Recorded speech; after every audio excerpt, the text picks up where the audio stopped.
ایمان اور یقین حاصل ہو تو پھر دعا کریں اللہ اس پر استقامت عطا فرمائے، پھر اس پہ ڈٹ جائے۔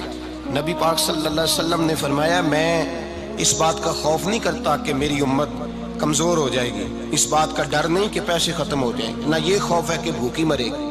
حضور کس بات کا خوف ہے؟ تو نبی پاک نے فرمایا خوف یہ ہے کہ ان کا یقین کمزور ہو جائے گا۔ یاد رکھیں اگر اعتبار نہ ہو تو گھر نہیں چلتا، تو اگر اللہ رسول پر یقین کامل نہ ہو تو پھر بندہ مسجد نہیں آ سکتا، پھر اس کا دین نہیں چلتا، پھر اس کے لیے مشکل ہے نماز، پھر اس کے لیے مشکل ہے راہ خدا میں خرچ کرنا۔ میرے نبی پاک نے فرمایا یوں نہ کہا کر کہ یا اللہ چاہے تو دے چاہے تو نہ دے، جب مالک سے مانگ تو کہا کر یا اللہ تجھی سے مانگنا ہے، میں لے کے اٹھوں گا، تو مجھے دے گا۔ فرمایا جتنا تیرا یقین کامل ہوگا اتنا ہی اللہ تجھے جھولی بھر کے عطا فرمائے گا۔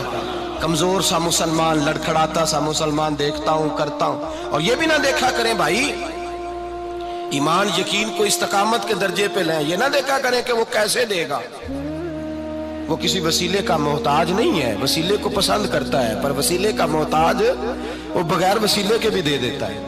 ہر آدمی ماں باپ کے ذریعے پیدا ہوتا ہے، اگر پیدا کرنا چاہے تو جناب عیسیٰ کو بغیر باپ کے پیدا کر دیتا ہے، اگر پیدا کرنا چاہے تو حضرت آدم کو بغیر ماں اور باپ کے پیدا کر دیتا ہے۔ جب یقین رکھیں، یقین قرآن مجید پڑھیے،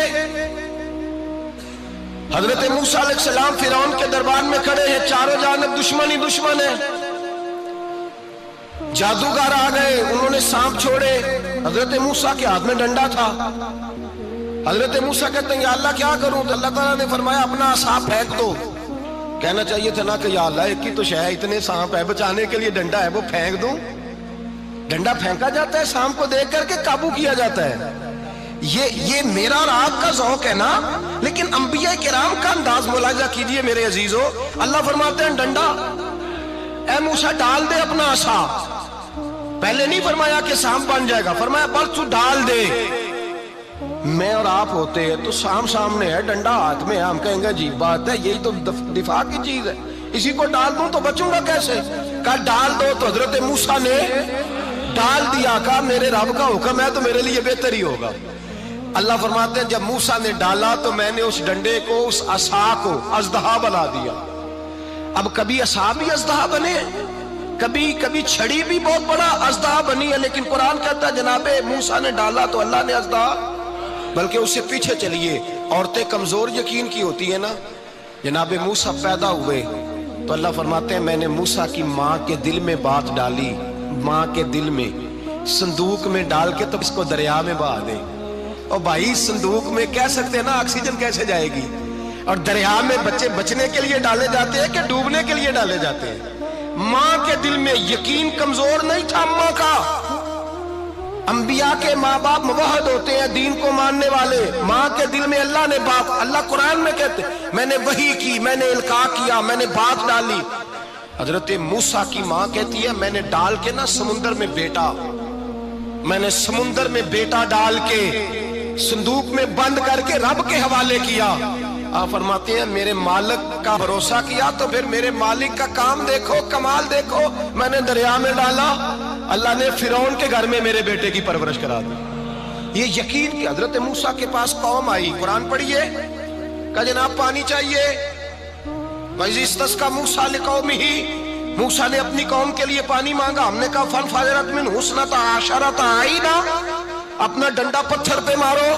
عقل والا آدمی ہوتا تو اڑ جاتا، کہتا یا اللہ پتھروں سے بھی کبھی پانی نکلا ہے؟ اضرب بعصاک الحجر، مارو پتھر پہ ڈنڈا۔ اللہ کے نبی نے منٹ نہیں لگایا، تھا کر کے ڈنڈا لگایا، فانفجرت منہ اثنتا عشرۃ عینا۔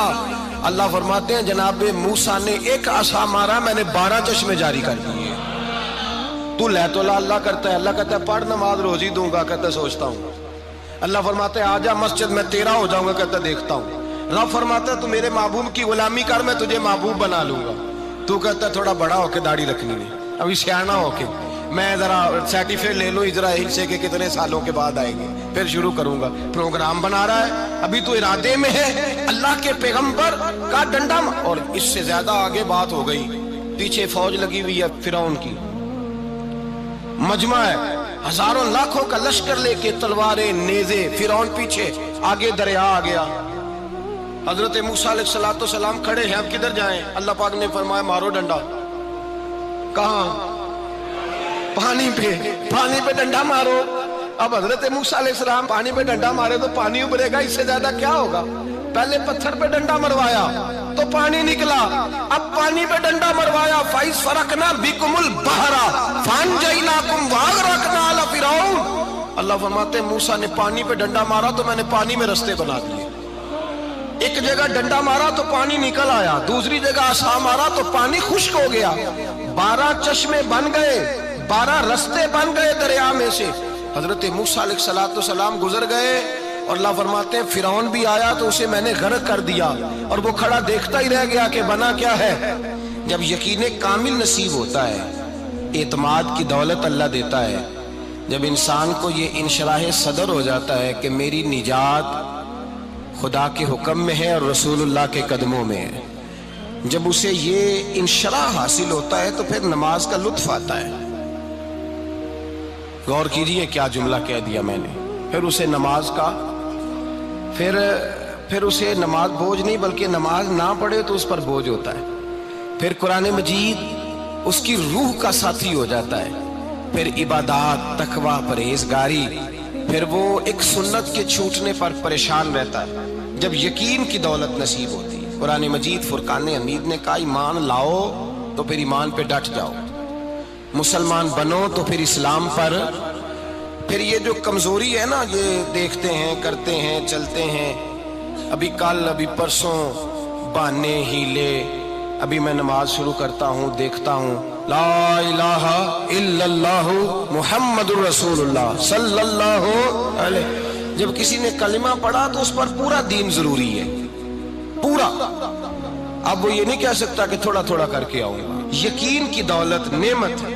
اللہ پاک قرآن مجید میں فرماتے ہیں ان الذین قالوا ربنا اللہ ثم استقاموا، جنہوں نے کہا کہ اللہ ہمارا رب ہے اور پھر وہ اس پر ڈٹ گئے، پھر اس پر وہ کہا تو ڈٹ گئے، کھڑے ہو گئے، نہیں اللہ ہی رب ہے، اللہ ہی دینے والا، اللہ ہی مالک، اللہ ہی ہمارا رازق ہے، رب ہی ہمارا سب کچھ۔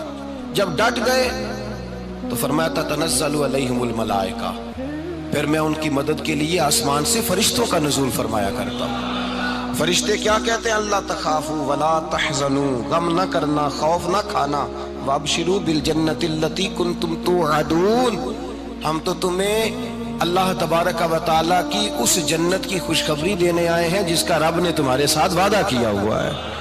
پھر فرشتوں کا نزول ہوتا ہے، لیکن شرط کیا ہے کہ ایمان لائے، اور پھر ایمان پر پھر یہ نہ سوچے کہ وہ کس طرح دے گا، وہ کیسے عطا کرے گا، وہ میری مدد کس طرح کرے گا، نظام کیسے چلے۔ ڈٹ جائے کہے میرے اللہ کا حکم ہے تو میں نے حلال ہی کھانا ہے، میرے رب کا حکم ہے تو میں نے تھوڑے پہ ہی گزارا کرنا ہے، میرے مالک کا حکم ہے تو میں نے اپنی جیب دیکھنی یا دوسرے کی نہیں دیکھنی، میرے رب کا حکم ہے تو میں نے اس کی اطاعت میں رہنا۔ جب ڈٹ جائے گا اللہ کے احکامات پر، جب ڈٹ جائے گا تو اللہ فرماتا ہے پھر میں تیری مدد کے لیے فرشتوں کا نزول کروں گا۔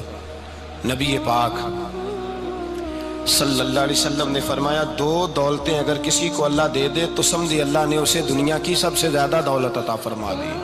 یا رسول اللہ وہ کون کون سی چیزیں ہیں؟ فرمایا ایک جس شخص کو اللہ نے معاف کرنے کی دولت عطا کر دی، جو معاف کرنے لگ گیا، جس کی طبیعت میں درگزر آ گیا، جو معاف کرنے لگا، غلطیاں معاف کرنے لگا، جس کو ایک دولت یہ مل گئی۔ اور دوسرا میرے مصطفیٰ نے فرمایا جسے اللہ نے یقین کی دولت عطا فرما دی، جس کو یہ 2 دولتیں مل جائیں، ایک درگزر کرنا، دوسرا رب رسول پہ یقین کامل رکھنا، اسے کائنات کی ہر شے مل گئی۔ میرے نبی پاک نے فرمایا جب بھی دعا مانگو خدا سے یہ 2 نعمتیں مانگا کرو، عرض کیا کرو اے اللہ درگزر کی دولت عطا فرما، اے اللہ تو ہمیں یقین کی دولت عطا فرما، ایمان کی قوت اور پختگی نصیب فرما۔ میرے بھائی حضور نے فرمایا مانگ کے لو۔ کمزور ایمان والا شخص کسی کام کا نہیں ہوتا۔